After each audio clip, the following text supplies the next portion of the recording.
If I just sat up here, is that dangerous? Yeah, it's dangerous. Do it, do it. Oh, I'm scared. It's tall now. We're in Yungay. We are in Yungay, a small town about an hour away where we were actually supposed to stay. So here we are, accidentally, in Yungay, Peru.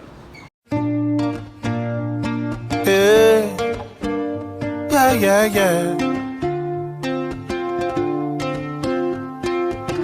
So I accidentally booked this Airbnb thinking that we were like an hour away, which I didn't know what I was doing. That's what happens But when it's I'm okay. in charge. Some mistakes are good, and any mistake is something that you can learn from. Yes, this was an awesome mistake because as you can see, every morning we've woken up to this view.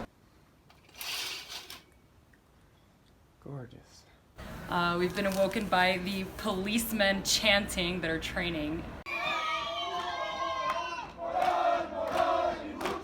at like 5 o'clock in the morning with the garbage man at his intercom telling us to bring out the trash or whatever. Oh, that's what he says?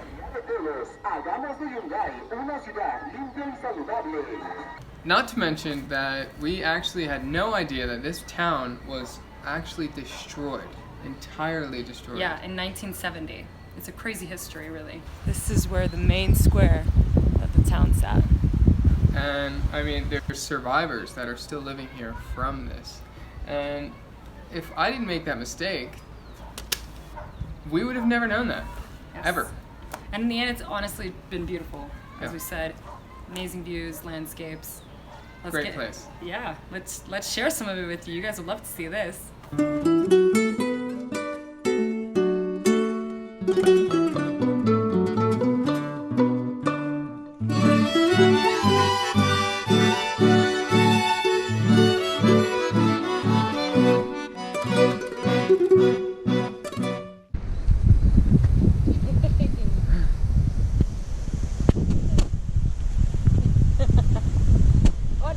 Once again, thank you to Airbnb because it's amazing that you can find spots like this in such a remote area. And you get to meet cool the people. yeah. Like, that's huge. When we first arrived, we actually only met Mayra, was the girlfriend of Norvel, and Norvel was the one who we had been chatting with through Airbnb. Who is Norvel? Hello, Norvel! Hola. Yeah. She told us, once we got here, that there was no supermarket in this whole town. And that if we wanted to get anything, we basically had to go to this little shop that only really has like Eggs. perishable kind of things. Pasta. Or the Chocolate. market. The market has everything. Everything. But she told us to also maybe stay away from the meats. She wasn't from this town and she said she didn't trust the meats here. So we took her advice, given that we had just been sick, right? Otherwise we might have dared to, but we were sick. And we were okay with being vegetarians for a couple weeks, weren't we? Absolutely. So, Yungay has something spectacular that is a little bit sad, but really epic because the remains of what the city was before the earthquake. Yes. It's called Campo Santo. It's a really pretty park with lots of flowers and a replica of the old church that was there, and you can walk step by step through the old city before it was destroyed. But this park is right where the old town was, where it used to be. So that almost gives you this eerie, like, I don't know, it kind of gives you a weird feeling knowing that like 50 years ago there was people running for their lives here. Quite sad. Here was the main plaza. Now they've just kind of made it this memorial part next to where the town is. Here you can take a look at what was, it's incredible. What was the church? What was the cathedral? And you'll see little boys and people just enjoying their afternoon, little children, and people enjoying their afternoons there. The reason I said little boys is because one day we were just kind of chilling out there and these kids came up and started talking to us. And aside from calling us blanquitos or whiteys, they also gave us their version of the history of the earthquake, so that was pretty cute. Dime, ¿cómo se llama este lugar? ¿Y qué fue lo que pasó? Se hundió. ¿Pero cómo? ¿Qué fue lo que pasó? De lo que vino del Huascaran, ahí se hundió todo. Vámonos. Enséñanos el camino.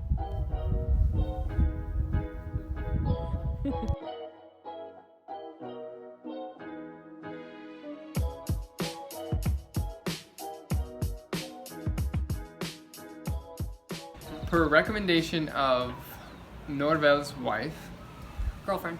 girlfriend, she recommended that we go on a little hike that is like right outside of our window. Like I can see it right now. Yep. Big old mountain. And Took 4 hours. But it was beautiful, wasn't it? well worth it.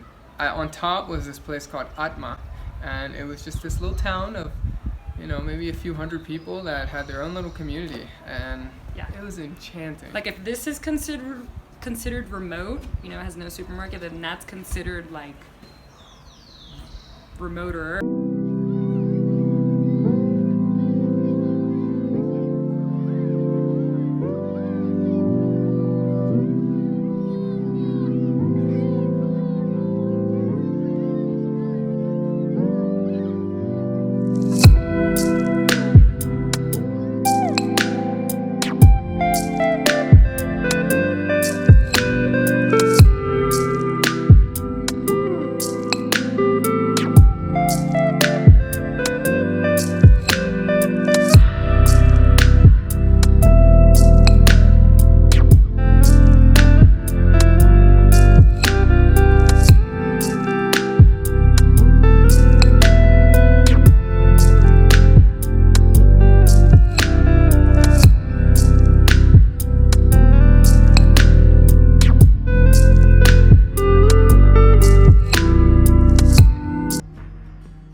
So Norvel, our host, eventually made it into town, and he invited us to spend a day with him and his girlfriend out in the Huascaran National Park. Huascaran is the big old park and mountain with the glaciers.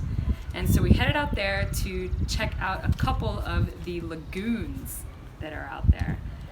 That was a spectacular day. So the lagoons here are like world renowned because this water comes from the glaciers and it's crystal blue. Like some of them are transparent. They're like turquoise. They're Gorgeous. But no, it's real, looks like painted.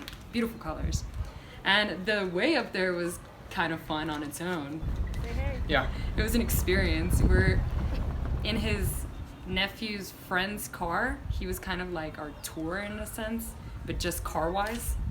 And was taking us to all these spots, and you can hear the car just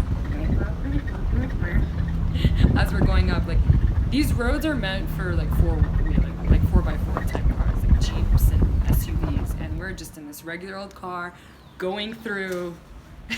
We're like going through like this much deep of water at the time. We made it though. There was no issue. We made it perfectly fine. Didn't stall out or anything. Yeah. It was an incredible day that we spent out there. Absolutely. And I feel really lucky and grateful, honestly, because it's not all the time that you get hosts like Norvel and Mayra, and they really went all out to do whatever it was to make us happy and to make the experience memorable. yeah, they wanted was to make sure memorable. we knew what Yungay was about. Yeah, and Norvel was so informative. He gave us so many facts and just things we would have never known had we not had them. So we're definitely very guys. thankful for that. So thank you, Norvel, and thank you, Mayra. We appreciate you. Yeah, that was awesome. Thank you very much. This is the Janganuco Lagoon. It's like 58 meters deep. That's pretty intense. It's amazing. And it feels great. The air smells beautiful.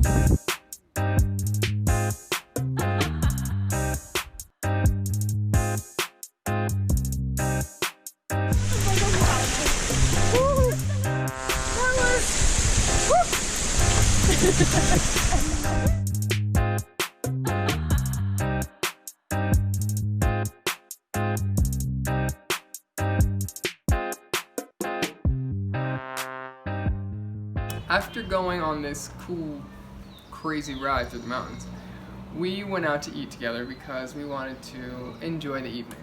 And actually, we went out for lunch. Yeah, it wasn't actually, did I get it? Actually. In actuality. At this lunch is where me and Andrea tried two very, very, very, very traditional dishes of this area of the Sierra. One Was trucha. We had fried trucha, and trucha is trout.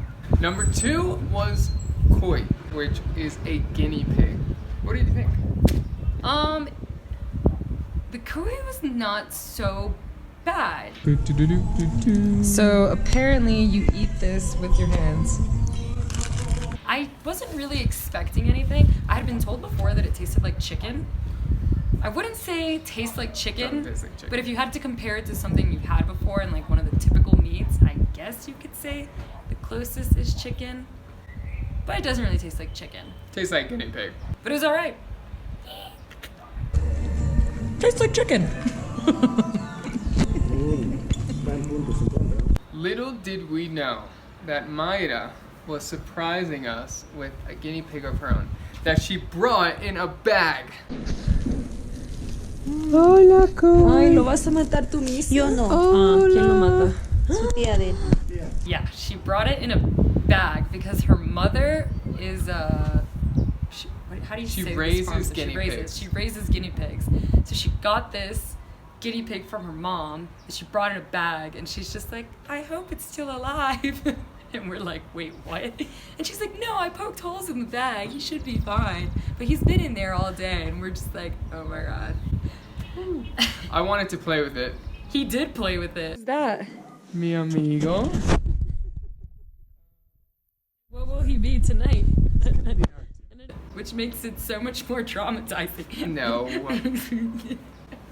The experience was a little weird, but I will say we are very curious minds, and we asked to see the whole process. We can't show you because that's probably violates YouTube's. Plus, I don't think you want to see it, but No. it was interesting to watch. It was very quick and clean. Anyways, in memory of this lovely Kui, we had a celebratory dinner featuring him. R.I.P.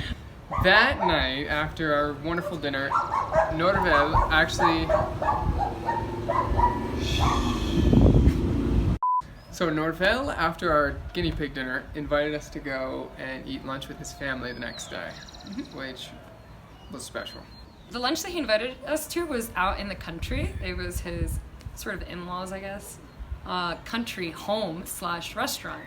Walk there was lovely. It was pretty long, but in the middle we took a little pause, a little break to do something quite a little bit special. Absolutely. Yeah. So we actually stopped at the grave site of Norvel's mother. We often go there and bring flowers and clean off the grave and, you know, pay homage to the family, which to me was amazing. And not only this, but he told us how he has family members there that actually died from the earthquake. And, you know, to see it manifest and still the feelings that are kind of lingering in this park that used to be Yungay was heavy. Well, as we were walking towards the cemetery, I was being a little nosy and wanting to know a bit about that whole history because I thought, 1970, I wonder if Norvel was born or not, because Norvel's about 40 years old. And he wasn't, but he starts telling me about how his mother and his little sister had been out in the field, something in a house, and he said that his mother ran with his 1-year-old baby sister, he wasn't born yet, so this was his older sister, to the cemetery because the cemetery is this different kind of cemetery. Several people ran to the cemetery because it was elevated and her life was saved from running to the cemetery. Really crazy story, but it was lovely to see Norvel and his family, like Tony said, cleaning up, you know, looks like just going often to clean up, put new flowers, and talk to their mom. He said a few words, like talking to his mother. It was really special. Yeah. So after that really touching moment, we went and we shared a nice dinner with, well, we shared a nice lunch with Norvel and his family and his in-laws and his dad. And it was a super delicious meal that was cooked by a family member, which is always a plus. This is pachamanca. It's a typical dish from this region. And this is pachamanca a la olla. We've got some chicken, some potatoes from the region, the sweet potato choclo, which is the big corn that's typical here, and some kind of beans, green beans. We haven't eaten chicken in like 3 weeks, so this is amazing. It was a nice way to end our time in Yungay. We feel like we were part of the community. Yep. A little bit. And here we are sitting on our rooftop for the last day, Yep, ready to go to our next spot, absolutely. ready to make more cool memories, meaningful experiences. See you soon. See ya. Everybody, if you haven't subscribed by now, I hope you give it a little click. It really is appreciated and it shows your support. And of course, you'll be updated as well. So make sure to click the subscribe button and catch up on any bits you haven't seen yet.